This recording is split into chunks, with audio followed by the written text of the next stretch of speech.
of all the things tough to get hype for at all, Rings of Power Season 2 definitely is one of those. They released a nearly 4-minute trailer on Prime Video's YouTube channel, as well as at San Diego Comic-Con. Now, it did get 6 million views very, very quickly, but it's also getting ratioed. We'll show you this in just a second. It's pretty bad here, exactly how things are going. Fans overall are apathetic to this and not excited for where this is going. They think it's a bastardization of Tolkien's work, a bastardization of Tolkien's world, and unfortunately, you have a starting point with world building from Season 1 where you just can't come back from it. You can't continue on and try to make everything okay. There's a couple big takeaways from the trailer here, which we'll get into in a moment. And gosh, it's going to be another travesty, my friends. It really is. All right, my name's John Delarose. I am a professional science fiction writer, and I love to come at these things from a writing perspective, a little deeper than a lot of the other YouTube channels. And I also write my own fiction here. This is a novel and graphic novel combo here. So you can read my novels on here. You can read graphic novels on here. It's all revolving around the Terran Imperium, which is a future humanity where the world is rapidly changing and there's a civil war brewing across the galaxy. Now, Ayla Rin here is set to uncover a plot where the Emperor was kidnapped, and replaced by a clone, which is screwing up a lot of the policies in the Imperium. It's a lot of fun. Tons of action here. This is how you tell a concise, tightly knit story, quite the opposite of Rings of Power. Please check this out. We hit $20,000. Thank you guys so much. This is a huge success for us. We've never had a campaign reach this level this fast, and I appreciate you guys for supporting our channel, giving our art a try. It's good stuff, and thank you again. That link's in the description below. And please hit the like and subscribe button. Join us here so we can talk about everything going on in pop culture. Now, as I said, the Rings of Power trailer debuted back in the day on YouTube. If you guys remember, we used to be able to watch parts of trailers and react to them and actually talk about them specifically. You can't really do that anymore. You'll get copyright struck, unfortunately. I think that's kind of a sad thing. Being able to talk about trailers, and trailers should really be something that's fair use to use. I mean, the whole point is to get you people talking and speculating about it. But the problem is, of course, these studios have seen that most of these trailers are not being regarded well by fans. And even though it says 50,000 likes right now, I'll show you a clip from a little earlier this morning of what this actually means for Prime Video. Now, they've got over 6 million views in one day because they have a huge subscriber base. This was very well marketed, of course. They're pouring tons and tons of money into this project, as we know, over $1 billion going into Rings of Power, which is coming out with their second season on August 29th. This premiered at a big Hall H Comic-Con deal, and it looks like Comic-Con really is back this year. Last year, they had a dud with almost no announcements out there. But this year, they're actually got a bunch of stuff on the pipeline.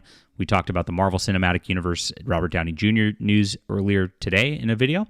And this is another just big property which is coming back for this year after a couple years of being off. Now, I've been trying to watch it again, guys, because I don't remember what happened. It was such a boring, convoluted story of not much happening with a bunch of pretty effects that I just really don't even remember it. And I tried to get through the first episode. I fell asleep. So that's where I'm at on season 1, unfortunately. Now, looking at this trailer, there's a couple major plot points here. There's our very diversity dwarf is back, yay! But I'm trying to find a still here. There's Galadriel. No, that's not her, but she's in here. She's firing arrows throughout this entire thing to try to be the strongest femalist lead possible. And again, I just can't find the specific spots because we can't just play it. But that's that girl boss element that really happened, especially in the first episode where they all went in. All the elves cowered in fear except for she took down the monster. We're gonna get a lot more of that in season 2. It looks like it's exactly what everybody fears out of this sort of thing. And she actually commented on it at Comic-Con. This is a clip. Disparu actually talked about this and played this. And she's in the corner here talking about the show, and she's using season 1 marketing, which is the strong female lead marketing again, which everybody's really, really sick of hearing all this. And she says, she actually goes off with it. I think it makes a lot of people really upset to see a powerful woman. So stunning and brave. You're amazing. And she goes, oh, I think it's going to make Sauron upset. She tried to cover for it real quick. But the crowd hates this kind of thing. They hate this kind of like middle finger to the face by these feminists out there trying to do this kind of thing. It never goes well for these people. Never. And this is what they're going with again. They really are. Now we see the same thing with the black elves and black dwarves going on. But the main thing that's happening here, what we get, is they're actually trying to turn Sauron into a thirst trap. Just like the guy in The Acolyte, they got him. They got him, taking his clothes off and then getting all the fangirls up on it and trying to be some sort of like sexy kind of thing here. They're trying desperately to do that with this as well. This is kind of like the new thing.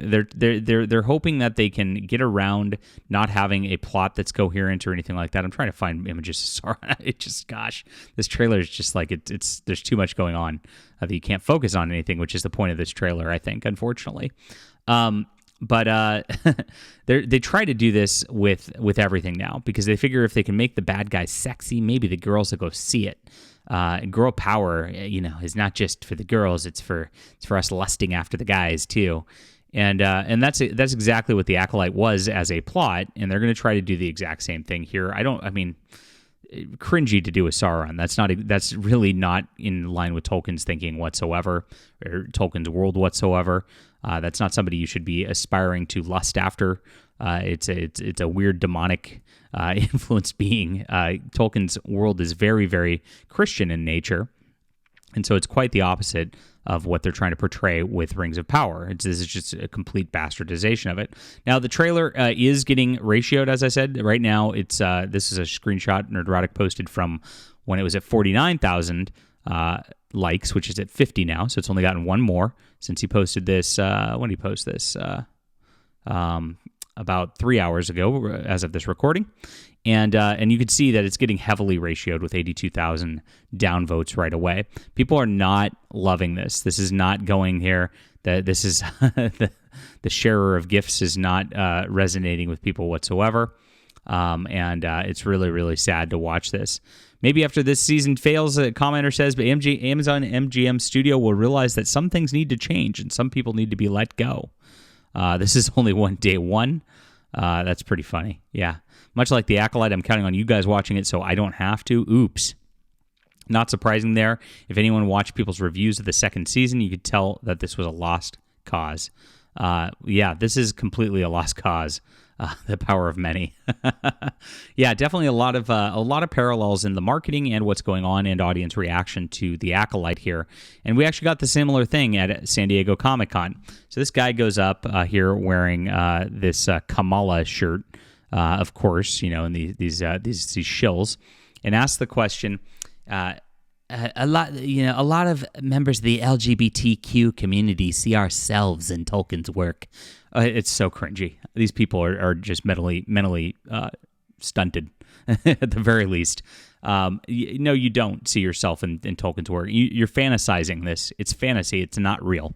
And Tolkien would be rolling over in his grave if he thought LGBTQ community saw themselves in our work.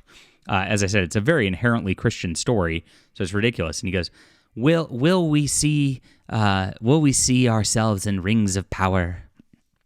To which one of the guys on the stage said, "Maybe you already have," implying that somebody in this thing is already gay.